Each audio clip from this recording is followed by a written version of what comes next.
After the court-martial, Rizal returned to his cell in Fort Santiago to prepare his rendezvous with destiny.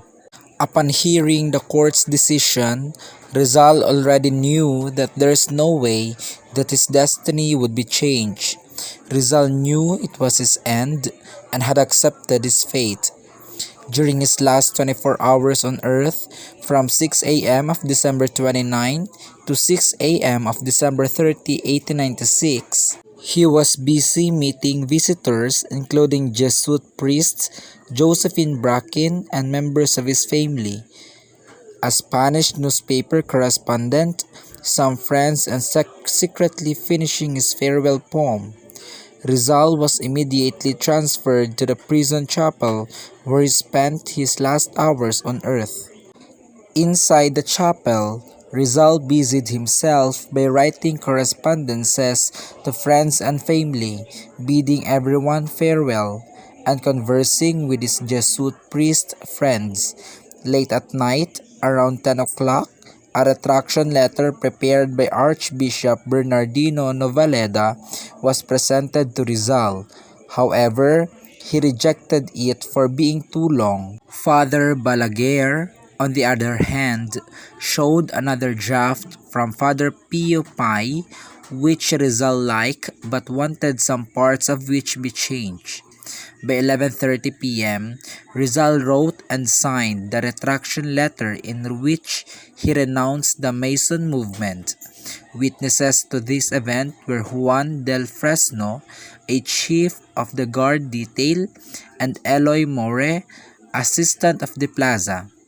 Rizal then confessed to Father Villaclara, and after which he slept.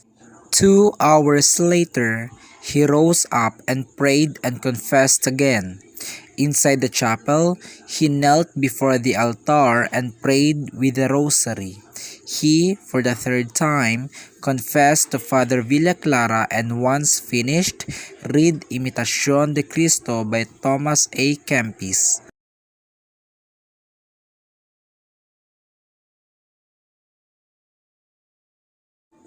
At 3:30 in the morning of December 30, 1896, Father Balaguer led a mass. Rizal once again made a confession and received communion.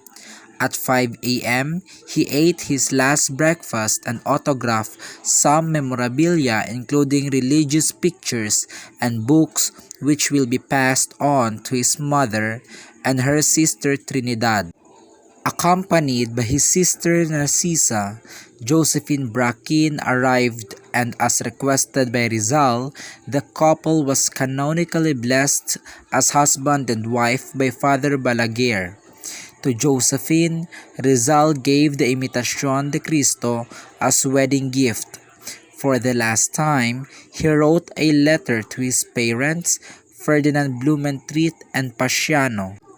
By 6:30 a.m., Rizal's march to Bagumbayan commenced.